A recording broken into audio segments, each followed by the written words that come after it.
بسم اللہ الرحمن الرحیم۔ السلام علیکم ورحمۃ اللہ وبرکاتہ۔ معزز سامعین کرام، آج کا جو واقعہ ہے حضرت موسیٰ علیہ السلام اور ایک اللہ سے ڈرنے والا، محبت کرنے والا چرواہے کا واقعہ ہے، جو کہ اللہ تبارک و تعالیٰ سے محبت بھری باتیں کرتا ہے اور حضرت موسیٰ علیہ السلام اس کی باتوں کو سن لیتے ہیں۔ یہ بہت ہی خوبصورت اور پیارا قصہ ہے۔ آپ سے گزارش ہے کہ آپ اس قصے کو پورا سنیں اور چینل کو سبسکرائب، لائک اینڈ شیئر ضرور کیجیے گا تاکہ آپ تک ہماری ویڈیوز پہنچتی رہیں۔ قصہ کچھ یوں ہے کہ حضرت موسیٰ علیہ السلام ایک دن جنگل میں جا رہے تھے۔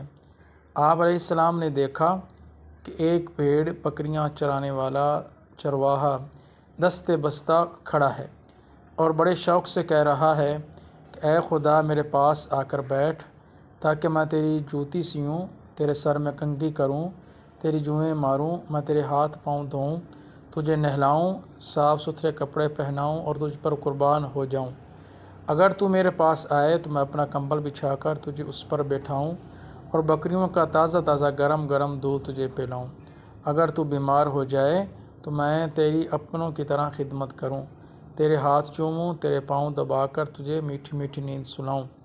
جب صبح خواب استراحت سے بیدار ہو تو تیرا منہ دھلاؤں، تیرے کھانے کے لیے اچھے اچھے کھانے بناؤں اور اپنے ہاتھ سے تجھے کھلاؤں۔ اگر تو مجھے اپنے گھر دکھا دے تو میں تا زندگی صبح شام تیرے ہاں دودھ اور مکھن پہنچا دیا کروں۔ میری تمام بھیڑ بکریاں تجھ پر قربان۔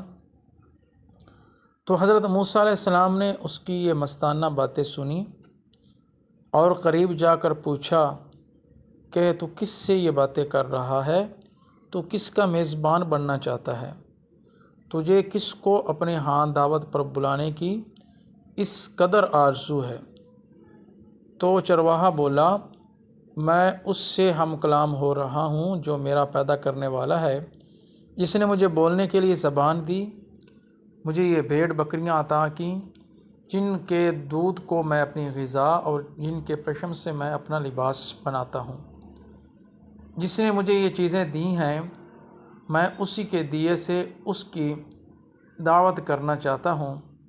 اگر وہ مجھ غریب کے گھر تشریف لے آئے تو میں خوشی سے پھولے نہ سماؤں، میری آبرو بڑھ جائے گی اور اس کی شان میں کچھ فرق نہ آئے گا۔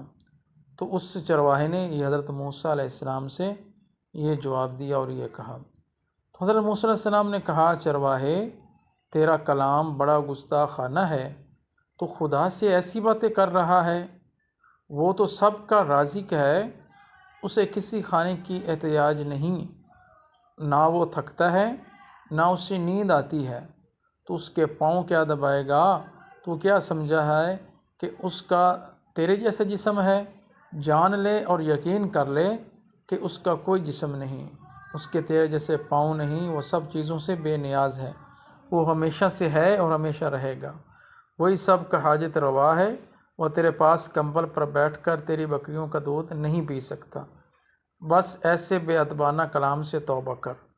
حضرت موسیٰ علیہ السلام نے اس غریب چرواہے کو اس قدر دبایا کہ وہ سہم گیا اور کہنے لگا، اے موسیٰ، تو نے میری زبان بند کر دی، میرا منہ سی دیا ہے اور پشیمانی پیدا کر کے میرا دل جلا دیا۔ پس وہ چیخ مار کر اور کپڑے پھاڑ کر ایک طرف جنگل کو نکل گیا اور نبی وقت کا حکم سن کر اس نے اللہ سے اپنی شوق بھری ہم کلامی چھوڑ دی اور اپنا ارمان دل ہی دل میں دبا کر بیٹھ رہا۔ وہ چرواہا پڑھا لکھا آدمی نہ تھا، سوچ سمجھ کر شائستہ بات کرتا، ہاں اس کے دل میں خدا کی محبت ضرور تھی، وہ کمال شوق سے اسی کا اظہار کر رہا تھا۔ خدا کو اس کی یہ ذوق و شوق کی باتیں پیاری لگتی تھیں اور اس کو اچھی لگتی تھیں۔ خدا کو اس کی یہ ذوق شوق کی باتیں پیاری لگتی تھیں۔ جب وہ ان سے رک گیا تو اللہ تبارک و تعالیٰ کو ناگوار معلوم ہوا۔ فوراً اس نے اپنے کلیم حضرت موسیٰ علیہ السلام کی طرف وحی بھیجی کہ تو نے ہمارے ایک محب کو ہم سے جدا کر دیا۔ اے موسیٰ، ہم نے تجھے اس لیے نبی بنایا تھا کہ تو بندوں کو ہم سے ملائے مگر تو نے تو اپنے فرض منصبی کو چھوڑ کر اور راہ اختیار کر لی۔ اے موسیٰ، ہم نیتوں کو دیکھتے ہیں، عملوں کو نہیں دیکھتے۔ ہماری نظر حال پر ہے، قال پر نہیں۔ ہمیں دل سوزی کی قدر ہے، لفظوں کا خیال نہیں۔ جا اور ہم سے جدا کردہ بندے کو پھر اپنے شغل میں لگا کہ ہم کو وہی محبوب ہے۔ حضرت موسیٰ علیہ السلام یہ حکم الہی سن کر پھر جنگل کو آئے اور بہت مشکل سے اس چرواہے کو ڈھونڈا اور کہا، بھائی اپنی مناجات میں لگے رہو اور جو میں نے تمہیں روکا تھا اس کا کچھ خیال نہ کرو۔ تمہاری محبت اور سوز میں ڈوبی ہوئی باتیں خدا کو پیاری لگتی ہیں، اور اپنے شغل میں مصروف رہو، اور مجھے معاف کر دو کہ میں تمہارے وظیفہ میں خلل انداز ہوا۔ معزز سامعین کرام، اللہ تعالیٰ نیتوں کو دیکھتا ہے، ظاہری اعمال پر اس کی نظر نہیں ہوتی۔ جیسے کہ حضور نبی کریم رؤوف الرحیم صلی اللہ علیہ وسلم نے ارشاد فرمایا، انما الاعمال بالنیات۔ آخر میں آپ سے گزارش ہے کہ آپ چینل کو سبسکرائب کریں، ویڈیوز کو لائک کریں، شیئر کریں، تاکہ آپ تک ہماری اسلامی ویڈیوز پہنچتی رہیں۔ السلام علیکم ورحمۃ اللہ وبرکاتہ۔